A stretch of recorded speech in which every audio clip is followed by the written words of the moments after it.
And we are live. How's it going, everyone? And welcome back to our market recap. Today, Ben's joining me. How's it going, Ben? Dude, it's going good. Sorry my video is having technical difficulty, but I'm here in audio and in spirit, so it still Perfect. works. Yeah, that works just as great. And I mean, the markets have been amazing from last week to this week. The end of this week has been a little bit slower, but there's been the amount of opportunities have been insane from NFTs to shitcoins. I've been kind of off in my own little multi-chain world, kind of playing around with a lot of these other things. And there's definitely a ton of stuff going on. So should be great to jump into. Yes, it's like even Bitcoin's making a little bounce right here. Yep. This all seems really healthy to me, right? Like little correction, but it's not aggressively pulling back or anything like that. Definitely. Let me see if I can't pull up my screen here. Let me do this a little different way. Perfect. There we are. So this is Bitcoin chart here. So we'll just go through a couple charts. Bitcoin, Ethereum, of course, BNB, maybe look at Cake. And this is what you're talking about, kind of. We had this, if we zoom in a little bit, we had this little pullback here and everyone was calling for like a trend break or whatever here. You might have had something like this and everyone was saying we had a trend break. Maybe we're retesting it from the top. But regardless, this morning, Bitcoin has a decent amount of bid and is kind of just keeping this uptrend structure here, depending on where you draw your trend line. But undeniably, I don't really see a reason to be a seller when we've had 37 days of kind of just straight bid. We keep getting these little bull flags here, but they just keep getting bought up. Same kind of consolidation here, got bought up. Same thing kind of going on here. I wouldn't be surprised if we can punch over 50K and keep the momentum going. It's been amazing. Agreed. I would see us if we get through 50K. I see, shooting through it and then retesting 50K or something, like setting up that new support. Yeah, 50K I think is definitely kind of, it's throwing in that psychological resistance. So getting over that would definitely mean a lot. So I think just something while we're here, there's a couple scenarios that can happen here. I see a lot of people calling for a Bitcoin dominance run, something like we got in January or December into January. And altcoins really didn't move during that period, and Bitcoin just ripped higher. I think we can definitely look at it right here. It was beginning of December all the way into January. And during this whole time, Bitcoin just face ripped higher and none of the alts really followed.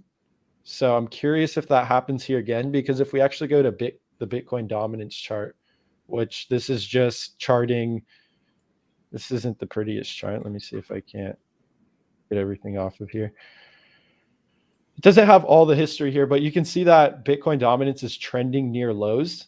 So it'd be really interesting to see it break below here, because I don't think Bitcoin dominance has ever been below 35%. So a lot of people are thinking this might be sort of a bottom here and we see Bitcoin run a lot higher.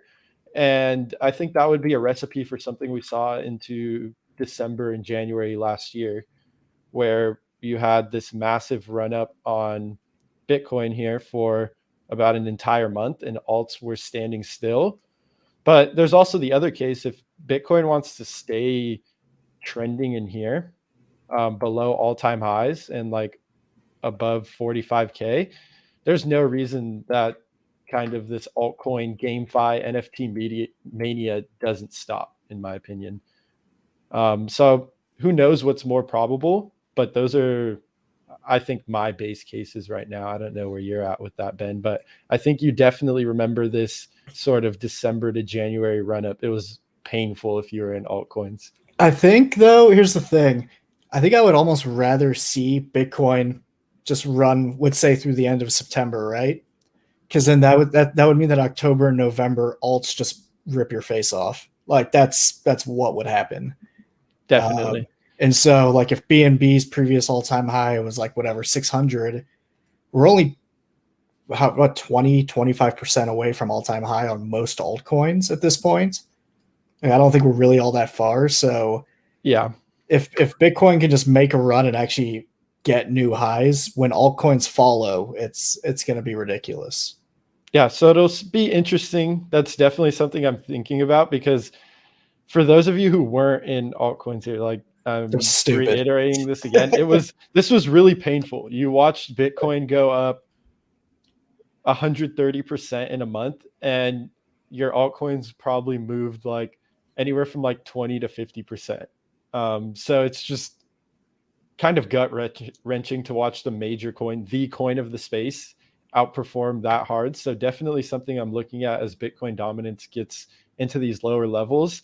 Ideally, I'm really trying to catch kind of the end of this NFT and multi-chain mania and roll into something like Bitcoin and Cake. So we can actually we'll jump on BNB first, because we didn't really touch on that. But this is a similar story here. BNB was lagging a little bit, sort of. We touched on this, I think 2 weeks ago in the stream. A lot of regulation FUD was pretty much the main thing that was going down. Derivatives crackdowns, Binance US, Brian Brooks, the CEO, resigned. So all those sorts of things.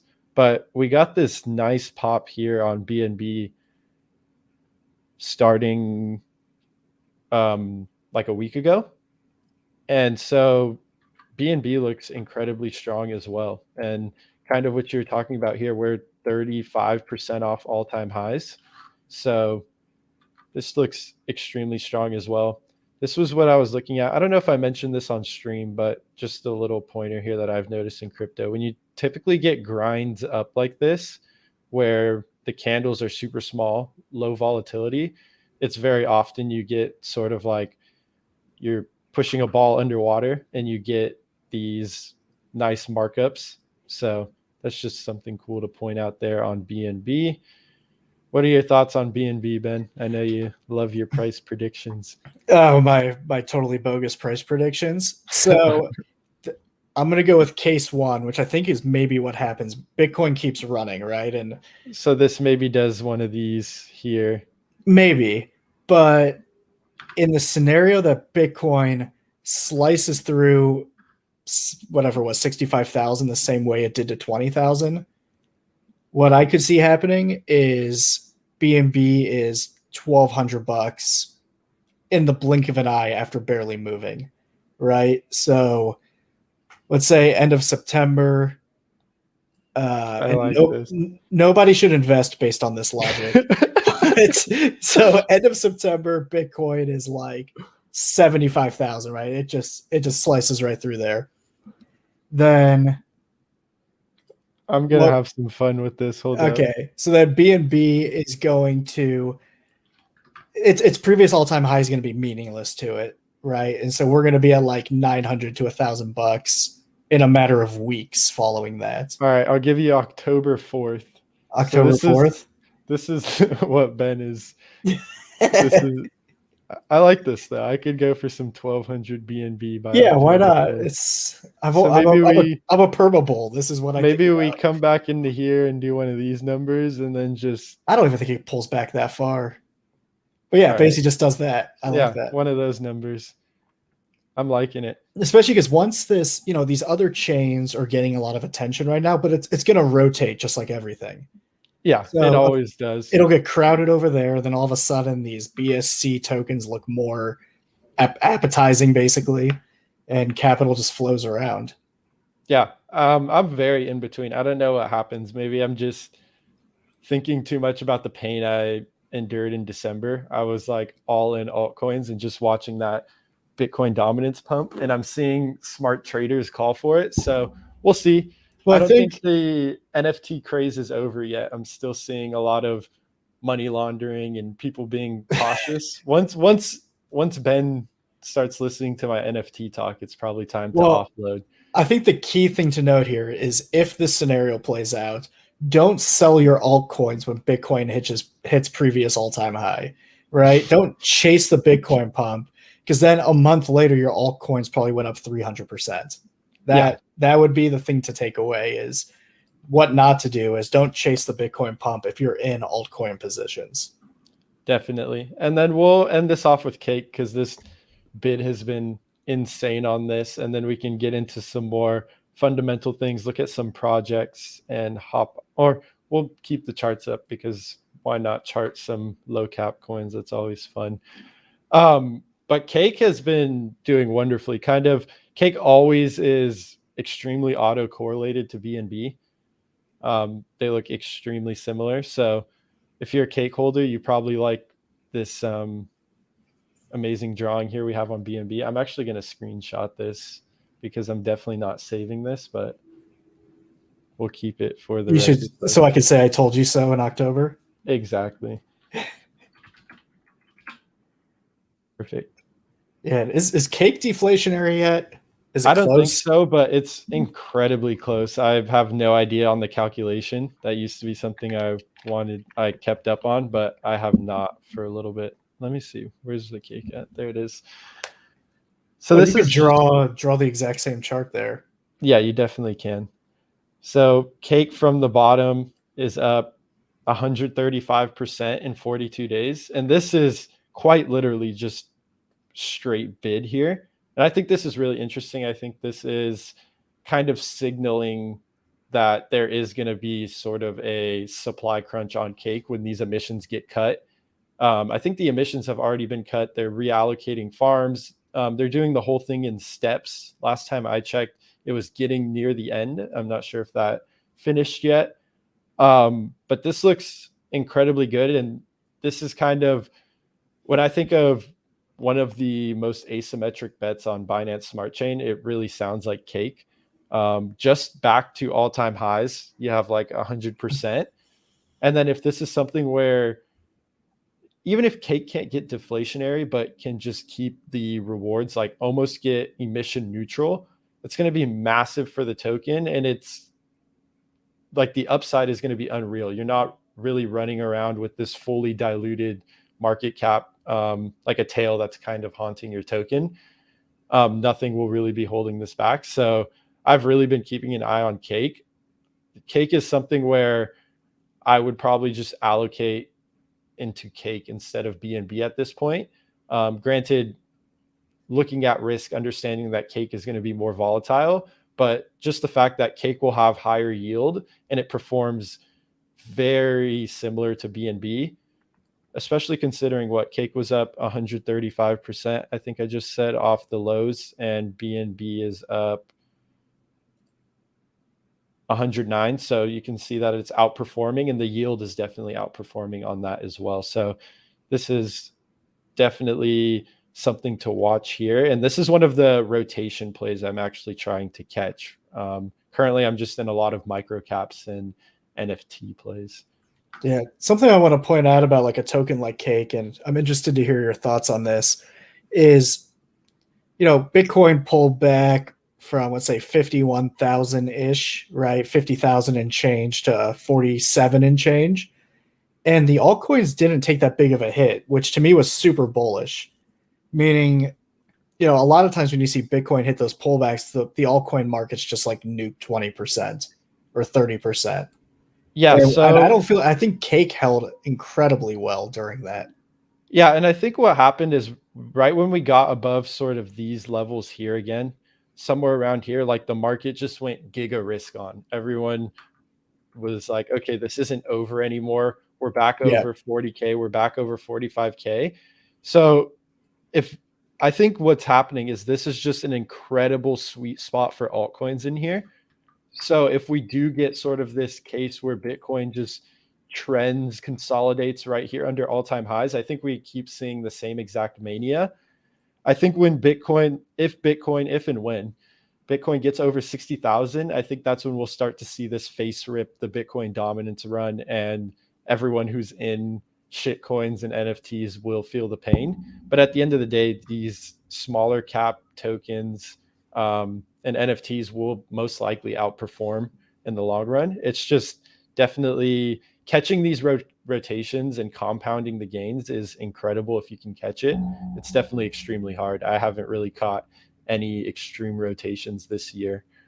On the topic of Pancake Swap, just something I want to touch on, which is incredibly, I think this is going to be amazing. This is the Pancake Swap NFT ecosystem. And Pancake Swap's dabbled in a little bit of NFTs, but kind of the main craze, at least inside of crypto, has been generative NFTs, crypto punks, pudgy penguins. Those are like the two main ones. You have a ton of them. There's so many. Ether Rocks is the same thing. And Pancake Swap is releasing their own collection. Here's a little teaser of what they're going to look like potentially. They have not really announced much at all. We don't know actual mint numbers. We don't know the date, and we don't know the minting fee. But what we do know is it will be a collection. It really sounds like it's going to be generative art, and you're going to mint it with cake, which is kind of the recipe for what all of these NFTs that are going on moon missions are doing. And I think this is going to be incredible just because there is no good generative NFTs on Binance Smart Chain. You have bunks, which a lot of people don't get into just because they're knockoff crypto punks. Those have done fine, but they're definitely lagging the broader generative art NFT market. And on top of that, you have some others like Little Moon Rockets, and those ones are an original one, but those never really caught traction. So just being sort of the prime token of Binance Smart Chain, I think this is going to be a massive NFT collection. And so this is just something I'm looking out for. And I'm assuming they'll be burning the cake they collect through minting. At least a portion of it. Cake is always into that sort of thing. Maybe a little bit they'll take for marketing or whatever. But oh, look, it literally says that right there. No, that's definitely in Pancake Swap fashion. Burn all cakes. So these things like that, burning cake, deflationary. I think cake is really gearing up for a massive run. There's no reason that if the bull market continues on, cake is going to be one of the leading tokens and one of the safest bets on Binance Smart Chain. And I'm looking to get involved in this NFT collection. I think it'll be super cool. Yeah, I might actually have to buy one of those. And it really fits the narratives going on. Maybe this will be the top, maybe not, but I'm definitely not going to stray away from what looks like one of the first blue chip Binance Smart Chain generative art collections.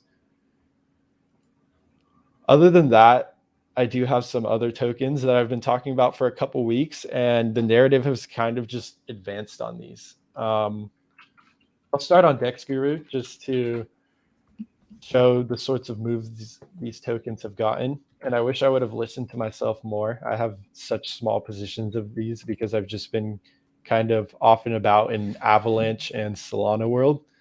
But Nerve Finance was something I brought up on stream a couple weeks ago, and this has performed incredibly well. A ton of buyers stepped in recently. From the beginning of August, it's pretty ridiculous. This token is up, let's see, August 1st here. So it's up 342% in the month of August. And I know this is one we've been talking about for a while now, Ben, but we didn't really pay too much close attention.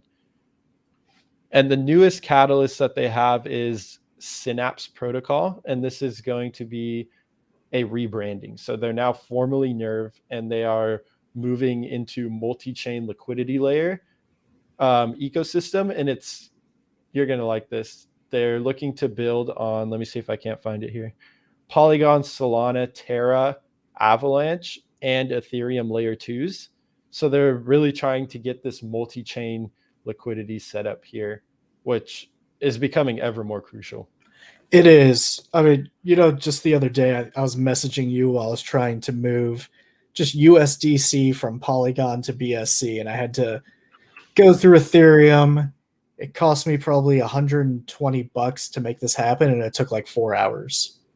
So the whole DeFi ecosystem needs a better solution than what it currently has for bridging, certain directions on different chains.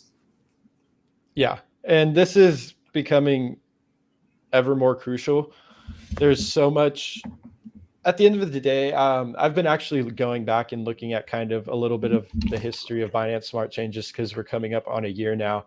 And it's incredible to realize that all these side chains and multi-chain, they're crucial for DeFi, especially Binance Smart Chain, because Binance Smart Chain allowed for the scaling that Ethereum needed before Ethereum was even ready to scale. There wasn't too much Polygon narrative or anything else. And BSC was able to scoop up tens to close to hundreds of millions of users that wouldn't necessarily have the access to DeFi.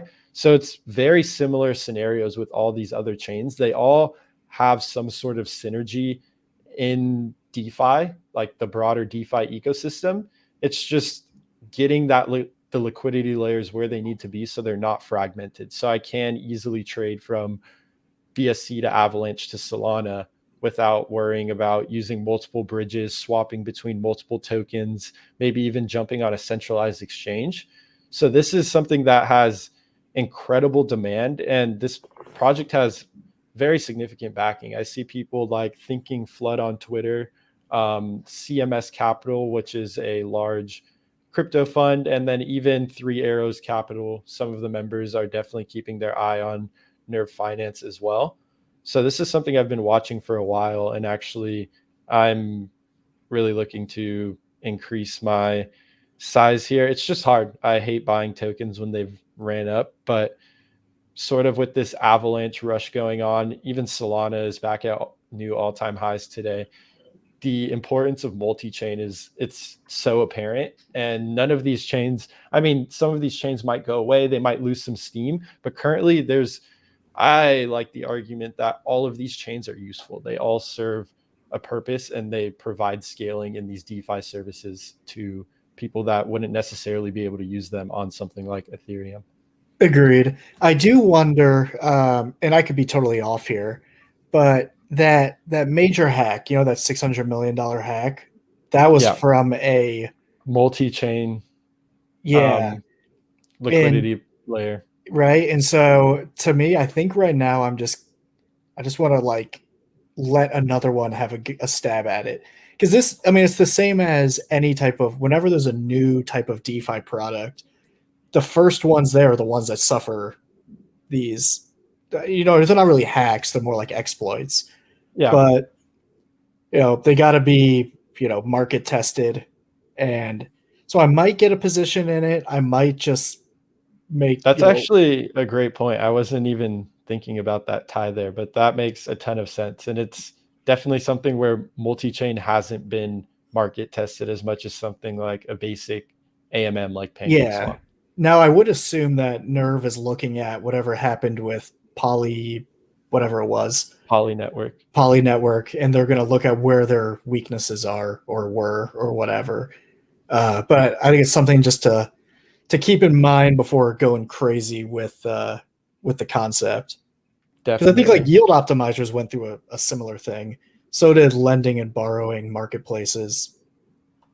So it's all about figuring out those weaknesses, which it can only happen in real time. It can't happen on testnet.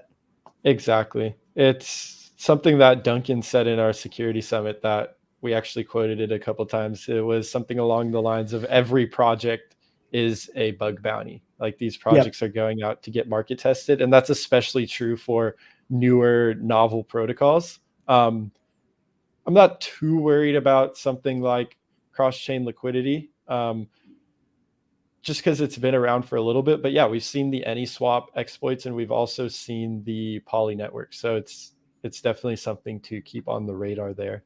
Another token I have, this is something I was talking about a couple of weeks ago as well, and this is just absolutely face ripped. So Chess is up almost 10x since the beginning of August. And this is a really unique protocol. This actually has a lot of backing as well by Three Arrows Capital. I know Binance Labs might even back this, and Spartan Group. And I'm not sure if we've really gotten too much into the mechanics of Tranchess, but just for a little more, I guess, hopium, it just crossed 1 billion TVL. So this is getting up towards some of one of the largest BSC protocols. I think if we look at DeFi station, Pancake Swap, is still pretty high, 11 billion. But both Nerve and Tranchess have crossed a billion TVL, and they're not showing on here DeFi stations. So it's interesting they're seeing these new protocols kind of creep up on the leaderboard, even though they're not on the leaderboard yet. So what is Tranchess? Can you remind me? You want to talk about it again? Tranchess does, it's really interesting. So they have 3 different tokens. They have Queen, Bishop, and Rook. And pretty much what they are modeled off of is tranche funds from traditional finance, which I don't have the biggest sort of understanding of. But in simple terms, the Queen is just a Bitcoin tracking token, and it earns chess yield. So this is just a 1-to-1 Bitcoin peg, and you earn chess for holding it. So cool. You earn Bitcoin and you get 51, or you're holding Bitcoin and you're getting 51% APY. And these other 2 tokens, so Bishop is a USDC based token, and this applies, people who are depositing USDC into Bishop are giving collateral for people to get leverage exposure on BTC and Rook. So Queen is its own token, but Bishop and Rook kind of work in synergy. So you have people depositing their USDC to earn high chess yields. And this is some of the highest yields you can probably find on USDC. And then you have Rook here, which is then using the USDC as leverage to get 1.5x exposure to Bitcoin. Okay. So that is kind of these mechanics here. And that's pretty much the main protocol there. You also have the chess governance token. And this you can also stake on its own. But this is a really novel idea where they're just giving out chess rewards at an exceptionally attractive rate. And they've just made something where anyone who wants to track Bitcoin can track Bitcoin. And maybe you just want to be more risk averse and, in a sense, lend stables, you can do that as well. And then they just utilize the stables from the Bishop token to get people the leveraged exposure on Bitcoin. I do like that the collateral is USDC and not like they didn't use chess as their collateral. You know what I mean? Because that's something you see, and that's what leads to like a lot of issues is when the native token of a project becomes the collateral of the project, it creates that like downward spiral potential. So this was like a much more responsible way to create a system like this.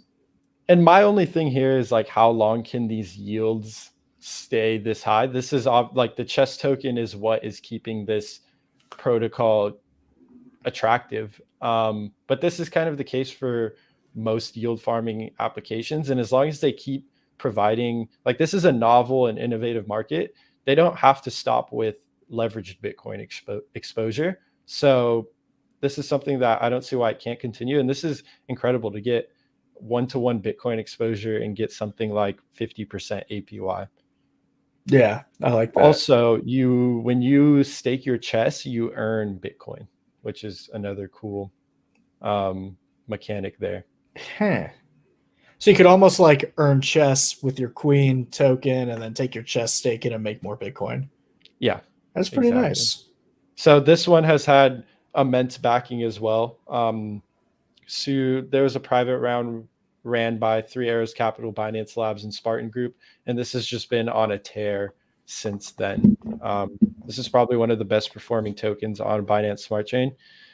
I feel like I've missed it a little bit, but maybe I'll pick up some at some point here just because it's performing well. And it's still, I'm not seeing an insane amount of buzz around this token yet.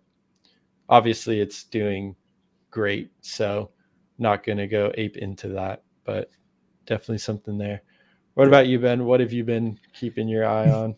So I talked with the guys from Mogul Productions yesterday, and their token is Stars, and it's on ApeSwap is where it's available.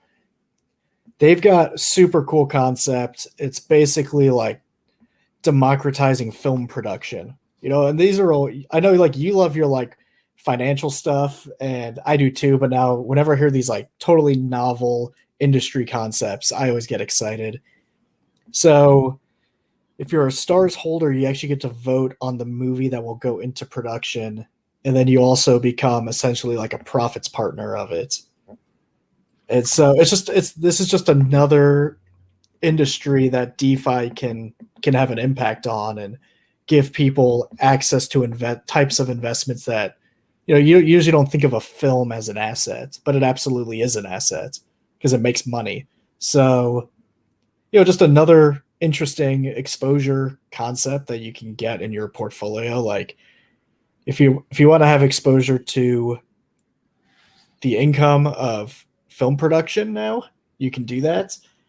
And I think on Ape Swap, it's like a 200% APY if you provide liquidity. So that's what I'm doing with it, because I love like the business of being the market maker. So I like the concept. I like the project. It's definitely new, and we'll see if it gets the traction that I think it definitely could. And Yeah, that's and kind I of what mean, my bet is, and I'll earn 200% APY while I wait to find out. yeah, I really like the novel sort of product. Like these forks tend to struggle if they don't innovate, and this is something where this is brand new. The token is performing pretty well, and they are a part of the ApeSwap ecosystem, which has done amazing recently and in the past. They've just had incredible growth. The ground that team is covered, they have a massive team. The community is amazing. So it's definitely something where if you are going to get into these lower cap tokens, this is definitely one that's appealable. Yeah, and like I'm not going crazy with it, but it fits that part of my portfolio that's the like I find this really interesting, and it's potentially like a zero sum investment in a sense, but if you earn that much yield with it, it's just the risk is reducing every day. So I don't have a whole lot of concern with it. This is what I love about this podcast is I get to talk to all these guys, and like something I thought about the other day was there's so many projects in DeFi. Like I don't know how to keep it all straight anymore. This was so much easier a year ago. Oh, there's like 12 Definitely. projects. I'm Yeah. just going to buy into all 12 of them. So now there's like, I want to spend an afternoon and look at Avalanche. I haven't had the time yet. Yeah. It's too much. So at There's least, I can, this more narrow scope, I guess. definitely. And I think we're going to start to wrap this up here. I know we have a couple people in chat. I missed a couple highs at the beginning of the stream from Manzanita and Juan Lee. If anyone's still sticking around in chat, wants to throw up any micro caps, any shitcoins, any majors, we can talk about those a little bit. Chat, I will give a little buffer there, and I'm going to talk about one of my degen picks here on the Avalanche, and we'll just back up a little bit. So Avalanche is another layer one network. It's been out for a while, but they just announced, let me just pull it up here on Twitter, but they announced a liquidity incentive program of 180 million. And this is looking like the biggest DeFi incentive program. For those who don't remember, Polygon did one as well. I think Polygon's was over 100 million, somewhere in that ballpark. And Binance Smart Chain also had the accelerator fund early on, 100 million as well. So both those ecosystems saw explosive growth. And this was just announced. And we're seeing tons of liquidity bridge over to Avalanche. Avalanche has been on a tear as well. The token is up nearly 5x on the month. I'll just pull it up real quick.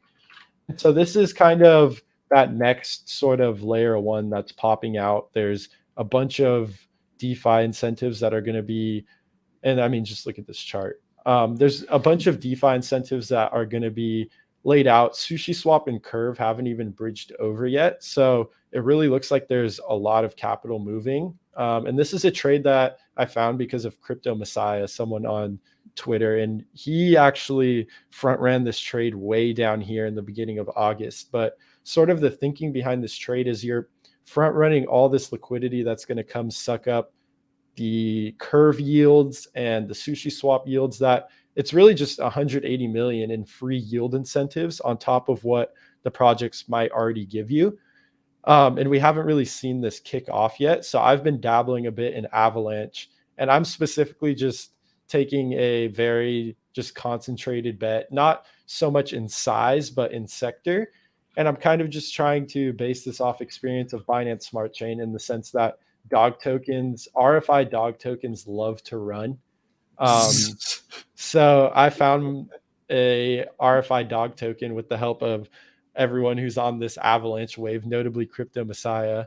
And this is kind of where I've seated myself in Avalanche and this shitcoin dog token. But I think this is what it's what the people want. They want their dog tokens, their NFTs. And so I'm just holding a medium bag of this token, collecting the transaction fees, and we'll see what happens. If it's anything like the dog token craze on Binance Smart Chain, it'll be good. I have no TA in this. I've thrown TA out of the window, and I'm looking for my first take profit at 10 cents. Whether I get it or not, it won't be the end of the world, but this is kind of where I've positioned myself in the Avalanche world, which is kind of fun. I like that comment, dogs like to run. So I did just talk about Avalanche reminded me, if someone wants exposure to Avalanche, but doesn't want to bridge or get, chase dogs with you, they can buy AVAX on Ape Swap and provide liquidity there. And I think AVAX BNB is like a 30% yield right now. So that's a position I've been looking at or thinking about. I just hate that it's already 5x'd in the last month. But exactly, if anything, but if we hit a major run over the next few months, that 5x will be nothing. So exactly. And we'll just wrap this up here. This will be a cool look just into Binance Smart Chain, but we can look at what these liquidity incentives did to Binance Smart Chain. And it's really incredible. Like, the growth is unparalleled. And the reason why it's easy to attach this catalyst to Avalanche is because we saw the same exact thing happen with Matic, the same exact exponential growth. And they also announced the liquidity incentive programs. So it looks like it really brings people over. So I think the accelerator fund was announced early on, sometime in September through the end of the year. But this is where growth really started kicking off, sort of all in here. And it's look, we can look at this, and this is where AVAX is at right now. I think you got the wrong screen being shared, by the way. Oh, check that out. Let me fix that. This is actually fun though. So I want to see your chart to see if I should buy AVAX right now. So see, look at that chart. That chart's ridiculous. This is BNB. This is BNB. That chart's ridiculous too. This is BNB on log scale, just to get an idea of the pattern. So what BNB did about a 2x into the run up before it really broke out. And this is somewhere where the liquidity incentives were announced. If you want to get crazy, you could take it in March, but the BSC wasn't even out yet. BSC came out in September. So it's probably better to take it from here. So BSC didn't have too big of a run up into it, but I mean, look at this. 5x pales in comparison to the 40x it's done from there. Granted, BNB is an exchange token as well. So none of this is copy the same exact thing has to happen. But you have Avalanche here, and it's kind of just sitting below these highs before the incentive program really kicked in. So now if it follows this similar pattern, you have the run up sort of with the chains launch, the hype, the incentive programs, and then you have tons of room for upside. If you look at what BNB did from here, what BNB went 40x. So and I wouldn't expect it to do a carbon copy of BNB because it's a little bit fundamentally different, but $400 would be an insane target. So even just looking for something like $100 AVAX, I think that's a very reasonable sort of target there. And just, it's fun to play with these sorts of things and look at it and do sort of what if scenarios. I've personally just seated myself in the dog token realm, and we'll see what happens. It just sounds like a fun play.